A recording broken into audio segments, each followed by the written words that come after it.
Битола во наредните 5 дена повторно ќе живее со сценската уметност и штиците што живот значат. Вечерва се крева завесата на 21-то издание на Интернационалниот фестивал на монодрама со премиерата Бакхи, краток преглед на распадот од Еврипид на Битолскиот народен театар, која е вон конкуренција. Во официјалниот дел 11 актери од 9 држави ќе се надпреваруваат со своите актерски креации во монодрамата како жанровски театарски израз.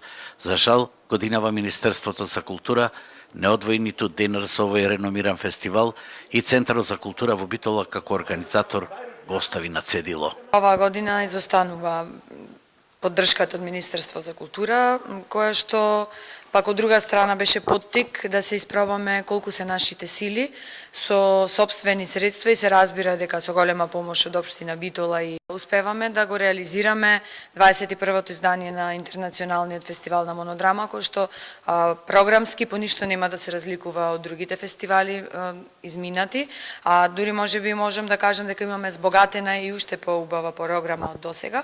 Поранешниот селектор Нина Мазур од Германија и сегашниот Пепи Мирчевски се еднодушни дека фестивалот има референтни уметнички вредности во европски рамки. Овој фестивал има високо уметничко ниво и само тој факт што овој фестивал существуе толку долго, толку много години, докажува тој постулат.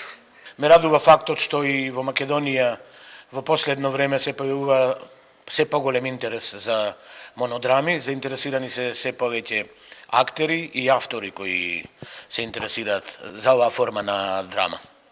Мислам дека ова издание ќе понуди многу интересни представи и мислам дека ќе биде задоволен сечи вкус на публиката. На 13 мај фестивалот ќе биде затворен со соло перформансот Пасија по Биби на Петар Милошевски од Велика Британија, кој е надвор од конкуренција. Во надпреварувачкиот дел ќе гостуваат актери од Турција, Хрватска, Словачка, Бугарија, Молдавија, Русија, Црна Гора, Монголија и Македонија, а покрај современите драмски остварувања, изведби ќе има и со делата на Гоголј, Булгаков и Плевнеш.